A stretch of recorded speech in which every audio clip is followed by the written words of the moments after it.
대한민국 실제 사건. 안녕하세요.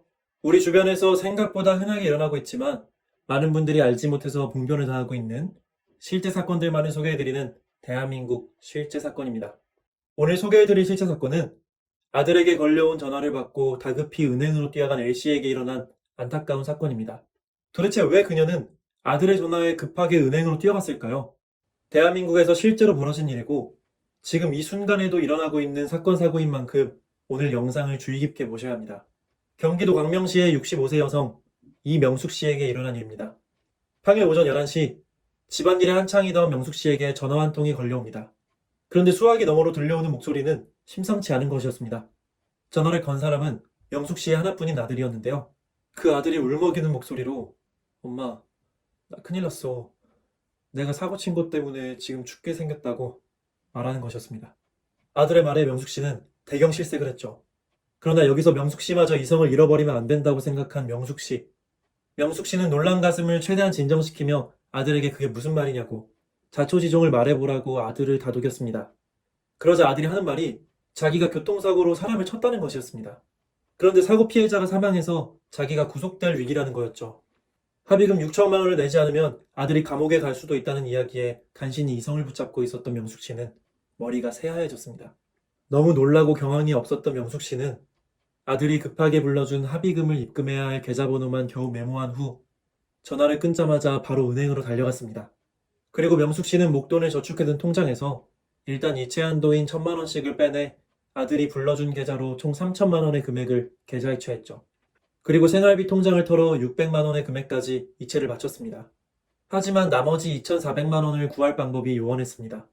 명숙 씨는 일단 다시 아들에게 전화를 걸었습니다. 우선 3,600만 원을 입금했다는 사실을 알리려는 생각이었죠.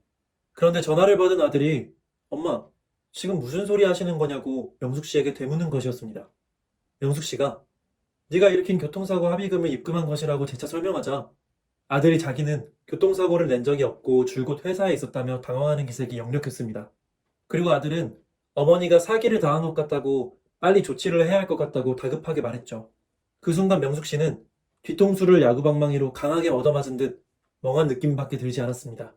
어머니의 전화를 받은 아들도 회사 업무를 중단하고 어머니를 찾아 나섰습니다. 아들의 전화를 받은 며느리도 택시를 타고 시댁으로 직행했고요. 어머니가 집에 안 계시다는 걸 확인한 아들 부부는 다급히 은행에 전화를 걸어보았는데요. 은행 직원의 말에 따르면 일부 금액은 지급 정지로 묶여 있지만 30분이 지난 상태라 2천만 원의 예금이 인출된 상태라고 하는 것이었습니다. 그러니 어머니께서 빨리 피해 구제 신청서를 제출하시거나 은행에 직접 오셔야만 인출된 금액의 구제가 가능하다는 거였죠. 그리고 그때 아들의 전화로 명숙 씨가 건 전화가 걸려왔습니다. 받아보니 명숙 씨가 지금 경찰서에 있다고 하는 것이었습니다. 아들 부부는 바로 명숙 씨가 있는 경찰서로 향했습니다. 도착해보니 명숙 씨는 얼굴이 반쪽이 된 채로 대성통곡을 하고 있는 상태였습니다. 겉으로는 네가 무사하니 괜찮다. 사고가 안 났으니 다행이라고 말했지만 너무나도 마음고생을 심하게 한 듯 보였죠. 아들 부부는 명숙 씨를 위로하면서 상황이 어떻게 된 건지 파악을 해보았는데요. 다행히도 해당 경찰서에서 지급정지 요청을 넣은 상태라 나머지 예금은 지킬 수 있었습니다. 하지만 이미 빠져나간 2천만 원의 예금은 되찾기가 쉽지 않아 보였습니다. 경찰의 말에 따르면 보이스피싱 송금 후 시간이 30분을 넘어가면 피해액을 돌려받을 가능성이 크게 낮아진다는 것이었습니다. 명숙 씨는 경찰의 안내에 따라 피해금 환금 절차를 밟았지만 이미 사기꾼의 계좌에서 돈이 완전히 빠져나간 다음이었습니다. 결국 명숙 씨의 소중한 목돈 2천만 원을 보이스피싱범에게 빼앗기고 만 것이죠. 그게 어떤 돈인데 하고 땅을 쳤지만 때는 이미 늦어버린 상태였습니다. 지금까지 경기도 광명시의 65세 여성 이명숙 씨에게 일어난 사고 사례를 들었습니다. 명숙 씨는 아들이 교통사고를 냈다는 말에 혼비백산하여 판단력을 잃은 채 은행 예금을 그대로 사기 계좌로 송금하고 말았죠. 최근 명숙 씨 사례와 같은 보이스피싱 피해가 빗발치고 있는데요. 범행 수법이 나날이 교묘해지고 매년 피해 규모도 커지다 보니 현재까지의 대한민국 보이스피싱 누적 피해액이 3조 원을 넘겼다는 통계까지 있는 실정입니다. 서울에서만 매일 6억 원씩 보이스피싱 사기가 발생한다 하니 보이스피싱이 결코 남 얘기가 아닌 것이죠.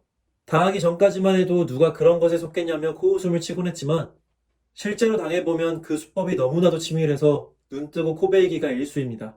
보이스피싱범들은 가족이나 지인을 사칭하며 피해자를 속이는 방법으로 피해자에게 접근하는 경우가 많은데요. 이때 다급하고 위급한 상황을 가정해서 목소리가 다른 것을 눈치채지 못하게 하는 방법을 쓰죠. 명숙 씨의 경우에도 아들이 교통사고를 냈다는 소리에 충격을 받은 나머지 아들의 목소리를 분간하지 못할 정도였습니다. 그렇게 깜빡 속은 상태에서 급하게 돈이 필요하다는 얘기를 들으면 황망한 마음에 한치의 의심 없이 돈을 송금하게 되는 것입니다. 그렇다면 명숙 씨의 경우처럼 가족을 가장한 보이스피싱 사기를 맞닥뜨리게 되면 어떻게 대응해야 하는 걸까요? 당일 명숙 씨가 취했던 행동을 상세히 살펴보도록 하겠습니다. 우선 명숙 씨는 아들을 가장한 보이스피싱범의 전화, 교통사고에 합의금이 필요하다는 이야기에 당황하고 말았죠. 가족이 납치됐다. 다쳐서 수술해야 한다. 사고를 냈다 같이 위급한 상황을 가장해 돈을 뜯어내는 것이 보이스피싱의 대표적인 수법인데요. 그런데 이 경우 절대 당황하지 마시고 가족의 상태를 직접 눈으로 확인하는 것이 중요합니다. 명숙 씨의 경우 전화를 끊고 아들 전화번호로 다시 전화를 걸어보거나 영상통화로 전화내 아들의 얼굴을 직접 확인하는 방법을 쓸 수 있었죠. 보통 보이스피싱범들은 이런 확인 요청에 절대 응하지 않는데요. 휴대폰이 고장났다거나 PC 메신저를 사용 중이라는 등 각종 핑계를 둘러대곤 합니다. 이렇게 사기꾼이 확인을 거부할 시 절대 먼저 송금을 해서는 안 되는 것이죠. 그리고 중요한 사실은 아무리 사망사고가 발생한 교통사고라고 하더라도 절대 재판 전에 합의금을 입금해야 하는 경우는 없습니다. 명숙 씨가 이 사실만 알고 있었더라도 아들이 사칭한 보이스피싱범의 말에 속아 넘어가지 않았겠죠. 또한 보이스피싱에선 가족 본인의 계좌가 아니라 타인의 계좌로 송금을 요청하는 경우가 대다수인데요. 이때도 절대 남의 계좌에 송금을 해서는 안 된다는 사실을 꼭 명심해 주세요. 다음으로 송금을 하고 난 뒤의 대처법에 대해서도 알려드리도록 하겠습니다. 명숙 씨는 사기꾼의 계좌에 직접 3,600만 원의 거금을 입금하고 말았습니다. 하지만 이러한 상황일지라도 구제책은 분명히 있습니다. 최근 보이스피싱 피해가 심각해지면서 은행 보안 시스템이 강화되었는데요. ATM을 통해 100만 원 이상의 금액을 이체하거나 인출할 시 30분간 지연시켰다가 처리하는 지연 인출 제도가 바로 그것입니다. 때문에 보이스피싱 구제의 골든타임이 30분인 것인데요. 30분이 지나기 전에 은행에 지급정지 요청을 넣으면 바로 이체나 인출을 중단시킬 수 있는 것입니다. 만약 송금을 하신 경우라고 해도 즉시 은행이나 경찰에 신고하시면 주말에도 즉시 지급정지 절차를 취할 수 있습니다. 보이스피싱 구제의 골든타임은 30분이라는 점 꼭 기억해 주시길 부탁드릴게요. 금융감독원에 따르면 송금 이후 10분 이내 신고한 경우 피해 금액의 76%를 돌려받을 수 있지만 시간이 20분 지체되면 53%, 1시간 지체되면 36%로 시간이 지날수록 피해액을 돌려받을 가능성이 크게 낮아진다고 합니다. 그리고 설령 골든타임을 넘겼다고 할지라도 신고는 무조건 해야 하는데요. 시간이 지나면 이미 보이스피싱 조직에서 돈을 빼갔을 확률이 높지만 은행에서 계좌 추적을 하여 연쇄적 지급정지를 취함으로써 돈을 찾을 수도 있다고 합니다. 그리고 이렇게 지급정지 신청을 한 후에는 피해금 환급 절차를 밟아야 하는데요. 경찰서에서 피해 신고 확인서를 발급받고 은행에 신분증 사본, 피해 신고 확인서와 피해 구제 신청서를 3일 내에 제출하면 3개월의 대기 시간을 걸쳐 피해금 환급을 받을 수 있다고 합니다. 하지만 보이스피싱 조직은 범행 직후에 돈을 빼가는 경우가 많고 대포 통장을 이용하는 만큼 피해금을 돌려받을 수 있다는 보장이 없죠. 그러니 평상시 송금을 하기 전에 철저하게 확인을 해야 한다는 부분을 강조드리고 싶네요. 상대가 가족이나 검찰을 자칭한다고 해서 당황하지 마시고 전화를 끊은 뒤 가족에게 직접 전화를 걸거나 해당 검찰 부서로 다시 전화를 걸어보는 것만으로도 대부분의 사기를 예방할 수 있다는 점 꼭 기억해 주세요.